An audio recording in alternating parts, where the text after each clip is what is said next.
नाजरीन आदाब, आप देख रहे हैं INN चैनल। मैं हूं शेख अहमद अली। आज की ख़ास बात में हम देखेंगे कई अहम कौमी और बैनुल अक़वामी ख़बरें, लेकिन सबसे पहले बात GHMC इंतखाबात की। GHMC इंतखाबात का शेड्यूल जारी हो चुका है।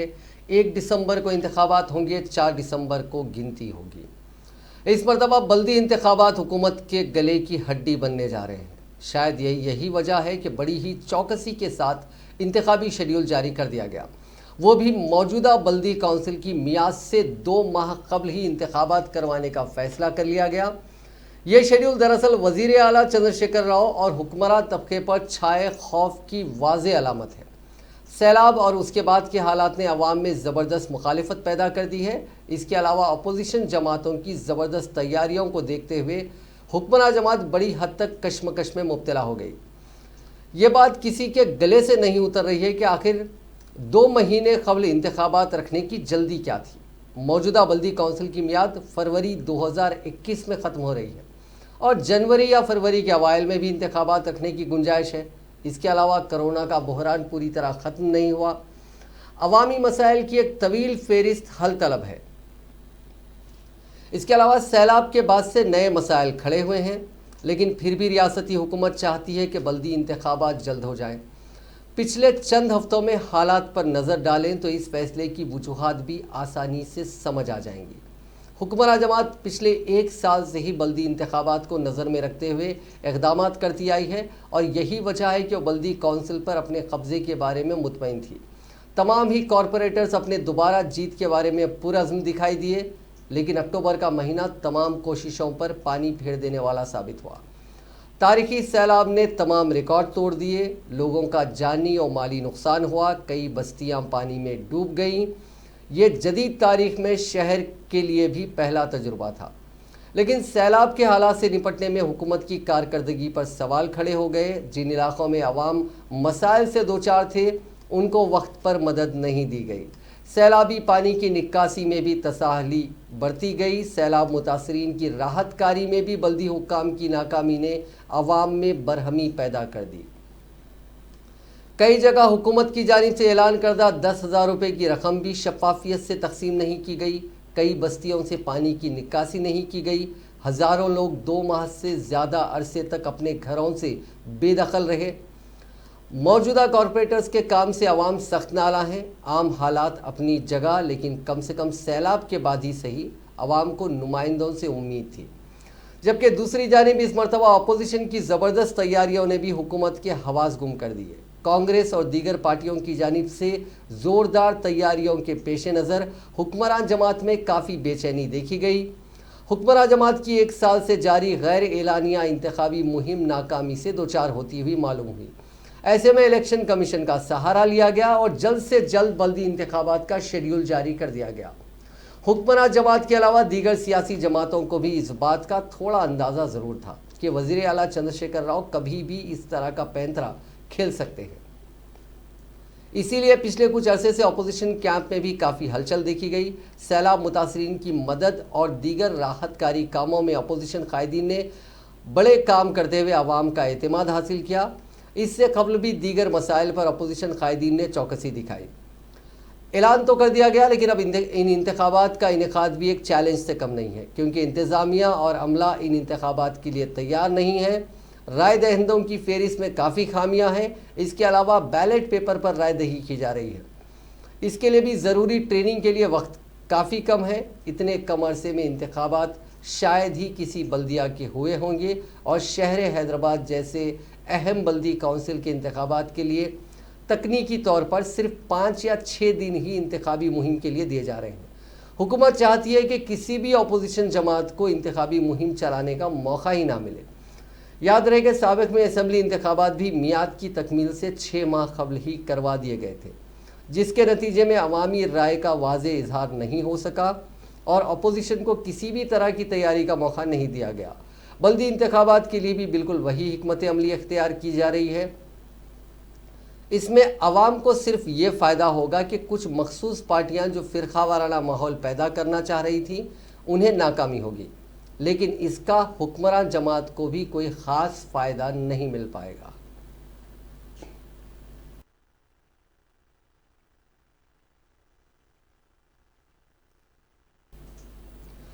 टीआरएस हुकूमत तेलंगाना में इख्तिदार में आने के बाद 4 साल में 300 करोड़ रुपए इश्तिहारात पर खर्च कर चुकी है।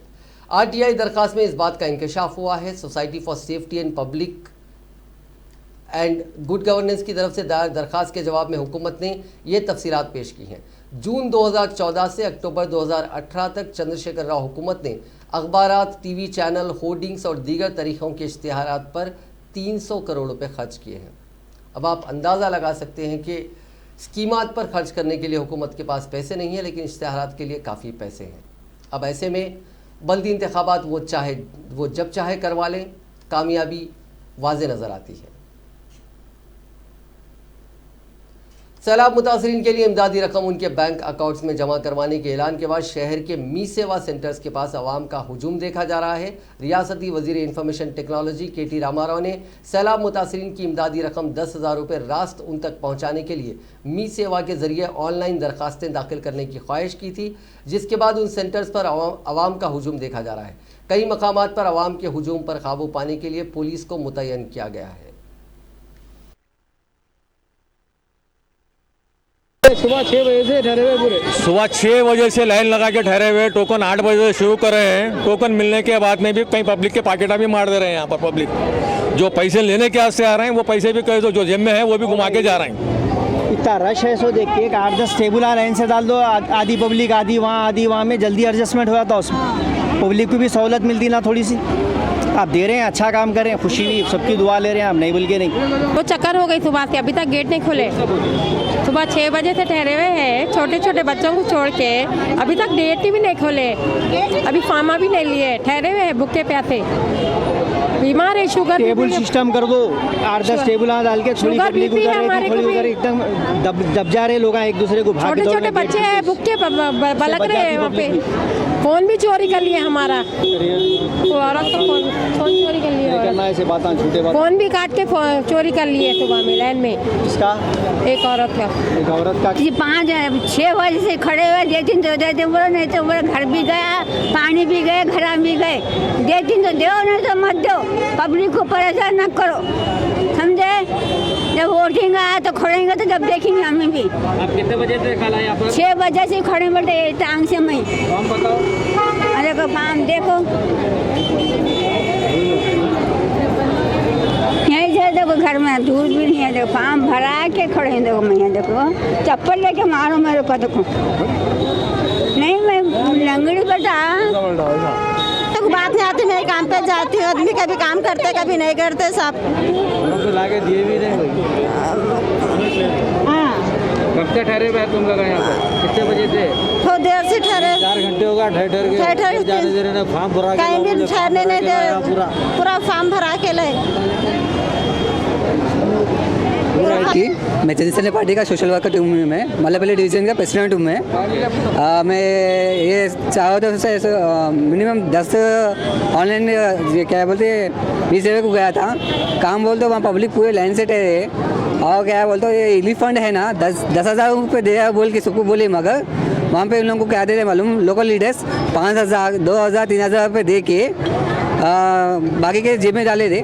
और क्या बोलते पुलिस वालों कंप्लेंट करे तो पुलिस वाले क्या बोले, उन लोगों का क्या है, उन लोगों फोटो प्रूफ कहते कि बिजा बोल के రాలేవు 1500 కూడా రాలేవు, బ్యాంక్ అకౌంట్ బుక్ కూడా లేదు సార్ నాకు, కనీసం మీ ఆధార్ కార్డు ఒరిజినల్ వస్తుందంటే కూడా ఇప్పుడు ఇది కూడా ఇవ్వనంటే నేను ఏం చేయాలి సార్? నాకు పని కూడా లేదు ప్రస్తుతానికి, ఇప్పుడు అకౌంట్ బుక్ కూడా లేదు, నేను మనీ కోసం కూడా రాలేదు, ఒరిజినల్ ఆధార్ కార్డు దానికోసం వచ్చిన, అది కూడా మెసేజ్ ఉందని।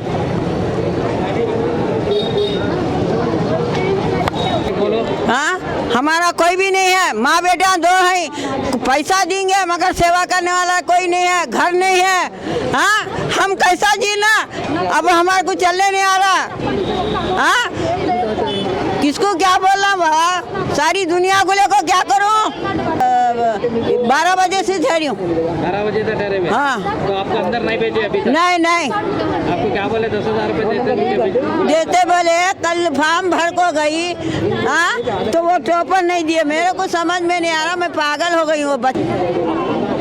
देती बोलना, नहीं तो नहीं बना बेटा, आज नहीं रखना, आज बुरी चीज है। घर का मेरा पत्थर होगा मैं चावल रंगा हैदर का बाजू में क्या मस्जिद खड़ी यहाँ का कार्ड नहीं चलता तो कहाँ गए वहाँ कार्ड उतारेगी क्या हमें वोटिंग कोई चीज़ बोलती हमारे घड़ी कार्ड ही नहीं हम क्या डालेंगे वोटिंग क्या डालेंगे और कार्ड नहीं चलता कहते हमारे नहीं दिए ख़त्म यहीं चला मस्जिद खड़ी से पूरा चावल पूरा राशन पूरा चले गया क्या।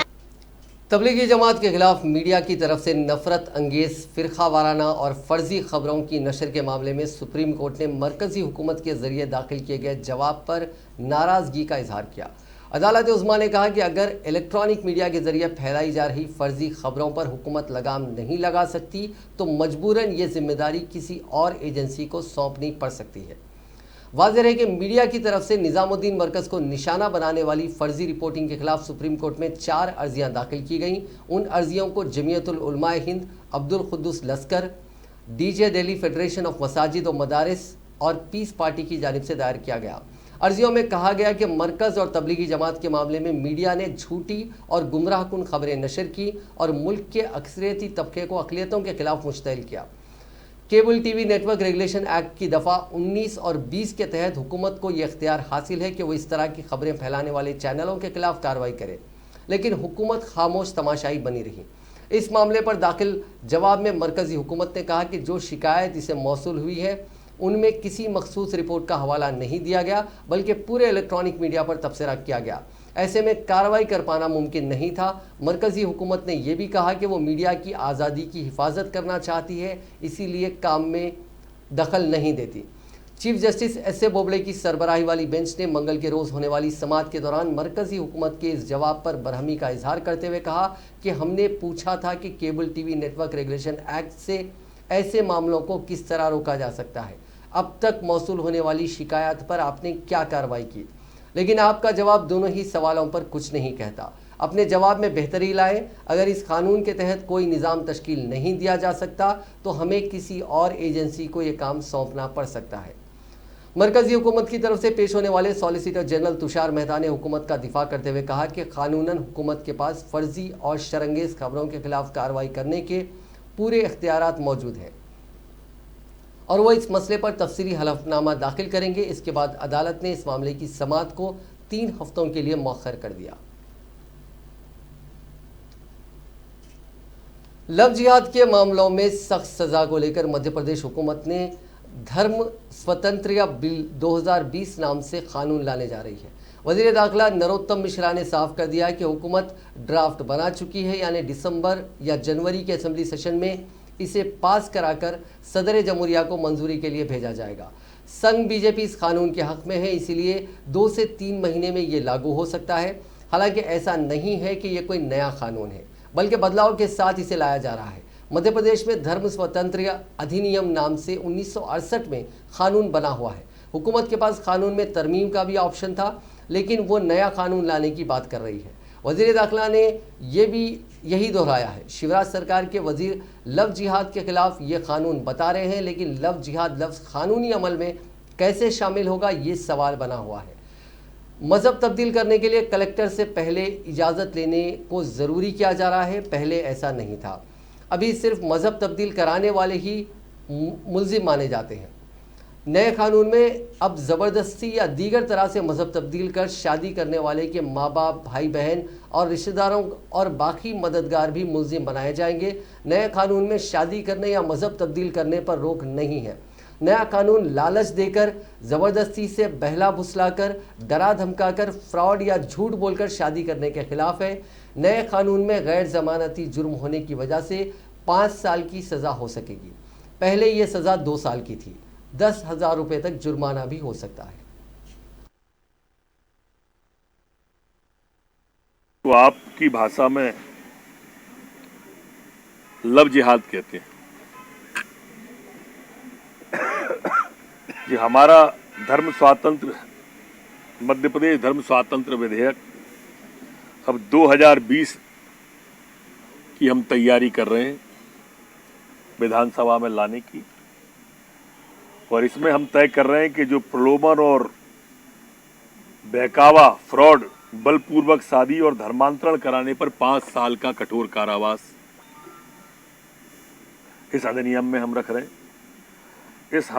इस अधिनियम में अभी यह भी प्रस्तावित कर रहे हैं, ये परमार्जित होगा, विधानसभा में जाएगा, कि यह अपराध संज्ञेय, कॉग्निजेबल तथा गैर जमानती इसे घोषित करें। इसी तरह से प्रलोभन, बलपूर्वक, फ्रॉड तथा बहकावे में धर्मांतरण के लिए की गए विवाह को नल एंड वॉइड घोषित किए जाने का भी प्रावधान इसमें हम कर रहे हैं। इस अधिनियम में इस अपराध को घटित करने वाले में सहयोग करने वाले व्यक्तियों को भी अपराध घटित करने का मुख्य व्यक्ति की तरह ही आपराधिक सहभागिता माना जाएगा। अधिनियम में कार्रवाई के लिए धर्मांतरण के लिए बाध्य किए गए व्यक्ति अथवा उसके माता पिता, भाई बहन को शिकायत करना आवश्यक होगा। शादी के लिए धर्मांतरण करने वाले व्यक्ति अथवा उसका धर्मांतरण करने वाले धार्मिक व्यक्ति को।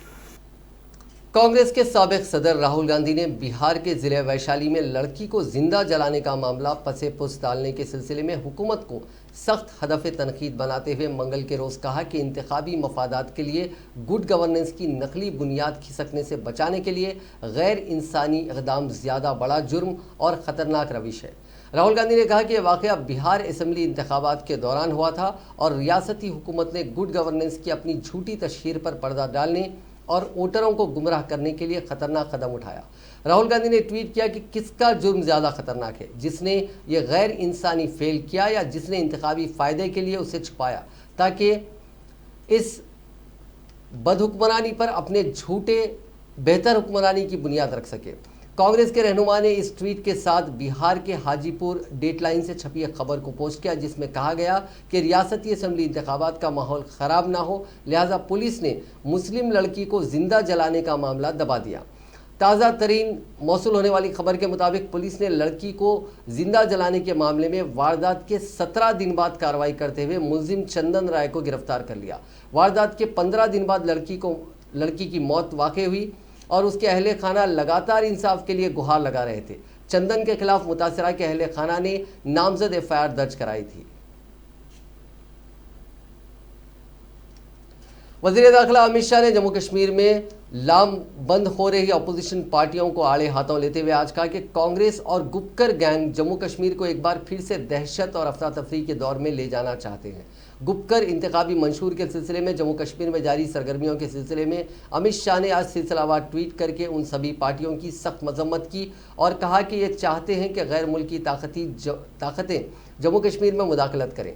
उन्होंने कांग्रेस सदर सोनिया गांधी और पार्टी रहनुमा राहुल गांधी से भी गुपकर के सिलसिले में अपना रुख वाजे करने को कहा। अमित शाह ने ट्वीट किया कि गुपकर गैंग आलमी हो रहा है, वो चाहते हैं कि गैर मुल्की ताकतें जम्मू कश्मीर में मुदाखलत करें।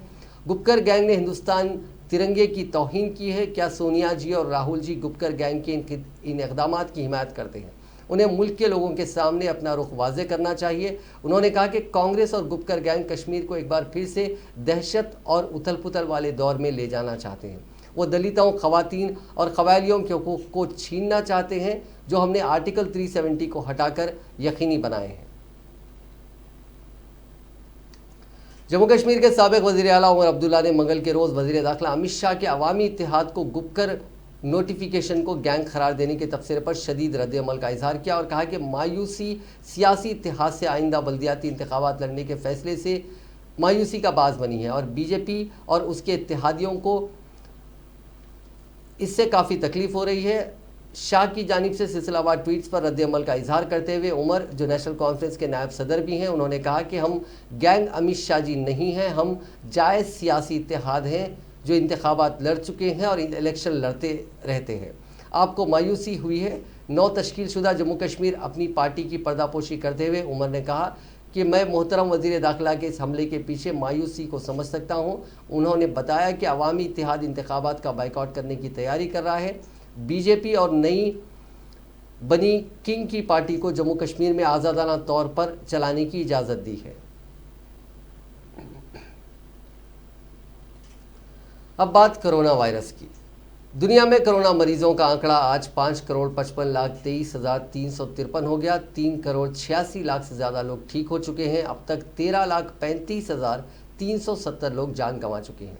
इसी बीच अमेरिका में कोरोना से हर रोज़ 1 लाख से ज़्यादा मामले सामने आ रहे हैं। प्रेसिडेंट इलेक्ट जो बाइडेन ने मॉडर्ना कंपनी की वैक्सीन के दावे पर तो खुशी जताई, लेकिन साथ ही कहा कि मुल्क में कोरोना से और लोगों की मौत हो सकती है। अमेरिका में मुतासरीन का आंकड़ा इतवार को 1 करोड़ 10 लाख से ज़्यादा हो गया था। आखिरी 10 लाख केसेस तो महज 6 दिन में सामने आए, जबकि पहले 10 लाख केसेस 100 दिन में सामने आए थे। 1 करोड़ 10 लाख मामले होने में 1 हफ्ते से भी कम का वक्त लगा। इतना ही नहीं, हॉस्पिटल्स में भर्ती होने वाले मरीजों की तादाद भी तेज़ी से बढ़ रही है।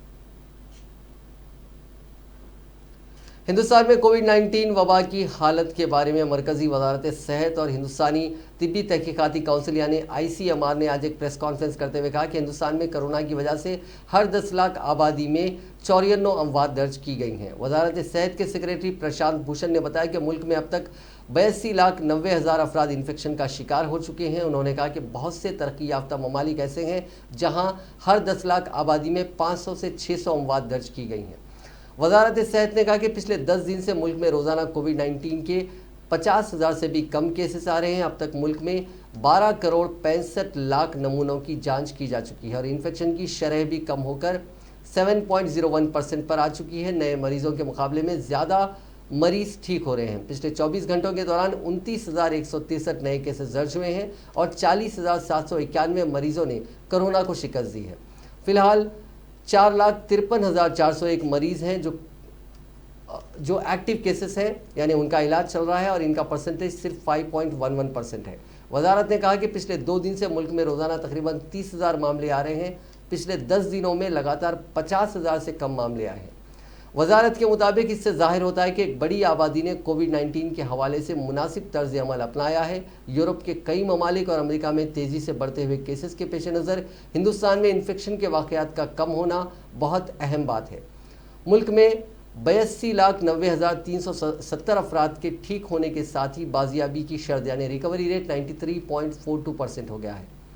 पिछले 24 घंटों के दौरान इन्फेक्शन से ठीक होने के 72.87% केसेस 10 रियासतों और मरकजी इलाकों से आए हैं। उसी प्रकार से यदि हम मृत्यु को देखें, ये क्यूमुलेटिव है, डेथ पर मिलियन पॉपुलेशन, तो हमारे देश में 94 प्रति मिलियन है, जो कि अभी भी विश्व के काफ़ी कम मृत्यु वाले देशों में से है।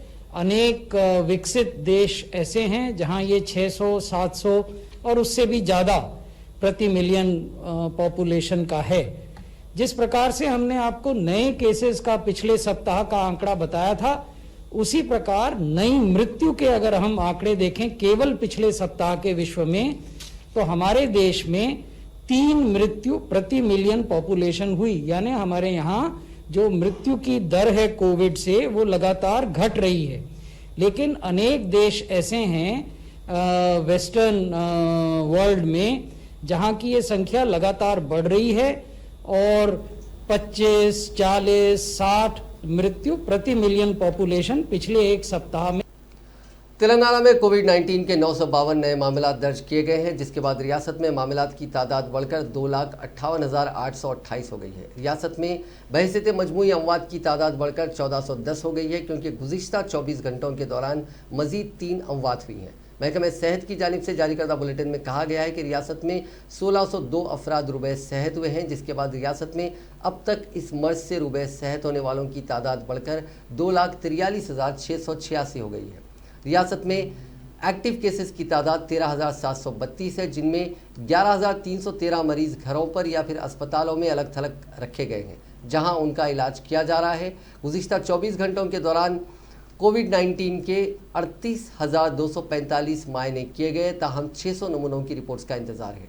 बहैसियत मजमूई करीब 50 लाख नमूनों की रियासत में अब तक जांच की गई है। JHMC के हदूद में 1507 नए मामला दर्ज किए गए हैं। अमेरिका की बायोटेक कंपनी मॉडर्ना ने कोविड-19 वैक्सीन का ऐलान किया है। कंपनी का दावा है कि ये वैक्सीन कोरोना के मरीजों को बचाने में 94.5% तक असरदार है। ये दावा लास्ट स्टेज क्लिनिकल ट्रायल के नतीजों की बुनियाद पर किया गया। खास बात यह है कि यह वैक्सीन 2 से 8 डिग्री सेल्सियस टेम्परेचर में 30 दिन तक महफूज रह सकती है। कंपनी ने बताया कि फेज 3 के ट्रायल में अमेरिका के 30,000 लोगों ने इसमें हिस्सा लिया। इनमें 65 से ज़्यादा हाई रिस्क कंडीशन वाले और अलग अलग मरीज थे। कंपनी के चीफ एग्जीक्यूटिव स्टीफन बैंसल ने इस कामयाबी को वैक्सीन के डेवलपमेंट में एक अहम पल करार दिया। इस पर कंपनी जनवरी की शुरुआत से काम कर रही थी। इमरजेंसी में वैक्सीन के इस्तेमाल की मंजूरी के लिए मॉडर्ना ने आने वाले हफ्ते में फूड एंड ड्रग्स एडमिनिस्ट्रेशन के पास एप्लीकेशन देने का मंसूबा बनाया है। उम्मीद जताई जा रही है कि साल के आखिर तक अमेरिका में इस वैक्सीन की 2 करोड़ डोज मिल जाएंगी। अगले साल तक दुनिया में 50 करोड़ से 1 अरब डोज बनाने का मंसूबा है। इससे पहले अमेरिका की ही कंपनी फाइजर और उसकी पार्टनर जर्मनी की बायोएनटेक ने 90% से ज़्यादा कारगर वैक्सीन का दावा किया था। वहीं रूस की रिसर्च सेंटर की स्पुतनिक वी वैक्सीन का असर 92% रहने का दावा किया गया है। अमेरिका की एक और दवा कंपनी जॉनसन एंड जॉनसन ने कोविड-19 की रोकथाम के लिए अपनी वैक्सीन के 2 डोज का फेज 3 ट्रायल शुरू कर दिया है। फाइजर की वैक्सीन नॉर्मल फ्रिज में महज 5 दिन तक महफूज रह सकती है। ज़्यादा वक्त तक स्टोरेज के लिए उसे -70 डिग्री सेल्सियस पर रखना पड़ेगा। अभी वैक्सीन को बड़ी आबादी तक पहुंचाने में सबसे बड़ी रुकावट उसके स्टोरेज में आने वाली परेशानियां हैं। ये वैक्सीन नॉर्मल टेम्परेचर में भी महफूज रहती है तो उसके स्टोरेज की फिक्र खत्म हो जाएगी। ये खबर दुनिया भर में 13 लाख से ज़्यादा मौतों की वजह बनने वाली और पूरी दुनिया में मईशत में उथल पुथल मचाने वाली वबा को ख़त्म करने की उम्मीद जगाती है। कोरोना की एक और वैक्सीन के कामयाब ट्रायल की खबर से दुनिया भर के बाजारों में शानदार तेज़ी देखने को मिल रही है। इसमें हिंदुस्तानी बाजार भी शामिल है। मंगल को शुरुआती कारोबार में सेंसेक्स ने 44,161.16 और निफ्टी ने 12,934.05 के हाई लेवल को टच किया। कारोबारी सेशन के दौरान दोनों इंडेक्स का ये टॉप मोस्ट लेवल है। वहीं बाजार में शानदार बढ़त के चलते पहली बार बीएसई में लिस्टेड कंपनियों का मार्केट कैप 170 लाख करोड़ रुपए के पार पहुंच गया। आज सेंसेक्स 314.73 पॉइंट्स ऊपर 43,952.71 पर और निफ्टी 93.95 पॉइंट्स ऊपर जाकर 12,874.20 पर बंद हुआ। मंगल को बाजार की बढ़त को बैंकिंग और मेटल शेयरों ने लीड लिया, जबकि आईटी शेयर गिरावट के साथ बंद हुए। अमेरिका के साबिक सदर बराक ओबामा की किताब अ प्रॉमिस्ड लैंड एक हफ्ते में दूसरी बार बहस में आ गई। किताब के हिस्से में सोनिया गांधी, साबिक वजीर आज़म मनमोहन सिंह और राहुल गांधी का जिक्र है। ओबामा के मुताबिक सोनिया ने मनमोहन सिंह को इसलिए वजीर आज़म बनाया क्योंकि वो चाहती थी कि राहुल गांधी के लिए मुस्तकबिल में कोई चुनौती खड़ी ना हो सके। 4 दिन पहले इसी किताब का एक और हिस्सा सामने आया था। इसमें ओबामा ने कहा था कि राहुल उस स्टूडेंट की तरह है जो टीचर को इम्प्रेस करने के लिए तो ईगर है, लेकिन सब्जेक्ट का मास्टर होने के मामले में काबिलियत या जुनून की कमी है। ये राहुल की कमज़ोरी है। ओबामा के मुताबिक 1990 के दहे में हिंदुस्तानी मार्केट बेस्ट इकोनॉमी थी, मिडिल क्लास तेज़ी से आगे बढ़ रहा था। इसमें वज़ीर आज़म मनमोहन सिंह का अहम किरदार रहा। उन्होंने लोगों की मियारे ज़िंदगी को सुधारने के लिए काफ़ी मेहनत और कोशिश की। उनके बारे में कहा जाता है कि वो करप्ट नहीं थे। ओबामा के मुताबिक 26/11 के मुंबई हमले के बाद मनमोहन पर पाकिस्तान के खिलाफ हमले का दबाव था। उन्होंने ऐसा नहीं किया, लेकिन इसका उन्हें सियासी तौर पर खमियाजा भुगतना पड़ा। भारतीय जनता पार्टी मजबूत होती गई। ओबामा के मुताबिक हिंदुस्तान की सियासत पर अब भी मजहब और जाति हावी है, लेकिन ये कहना सही नहीं होगा कि इसी वजह से मनमोहन सिंह को वज़ीर आज़म बनाया गया। इसके पीछे वजह कुछ और थी। ओबामा लिखते हैं कि कई सियासी जानकार मानते हैं कि सोनिया ने मनमोहन को बहुत सोच समझकर पीएम बनाया। सिंह का कोई पॉलिटिकल बेस भी नहीं था। सच्चाई कुछ और है। दरअसल सोनिया नहीं चाहती थी कि उनके 40 साल के बेटे राहुल गांधी के सियासी मुस्तकबिल को कोई खतरा हो। वो राहुल को कांग्रेस की कमान सौंपने के लिए भी तैयारी कर रही थी। ओबामा ने एक डिनर का भी जिक्र किया। ये ओबामा ने के एजाज़ में मनमोहन सिंह ने होस्ट किया था। सोनिया और राहुल इसमें शामिल हुए थे। ओबामा लिखते हैं कि सोनिया बोलने से ज़्यादा सुनना पसंद कर रही थी। जैसे ही पॉलिसी मैटर्स की तरफ बात होती तो बातचीत का रुख अपने बेटे राहुल की तरफ मोड़ देती। अब मेरे सामने साफ हो गया था कि सोनिया इंटेलिजेंट है और इसे जाहिर भी कर देती है। राहुल स्मार्ट और जोशीले दिखे। उन्होंने मेरे 2008 के इलेक्शन कैंपेन के बारे में भी सवाल किए। ओबामा आगे लिखते हैं कि मैं नहीं जानता कि ओहदे से हटने के बाद मनमोहन सिंह के साथ क्या हुआ होगा। क्या वो सत्ता राहुल को सौंप देंगे, यानी वो वही करेंगे जो राहुल के लिए सोनिया ने सोचा था, या कांग्रेस के दबदबे को बीजेपी चुनौती देगी। नाजरीन, आज की खास बात में बस इतना ही। आपसे कल मुलाकात होगी नई खबरों के साथ, नए एनालिसिस के साथ। फिलहाल दीजिए इजाज़त। खुदा हाफिज़।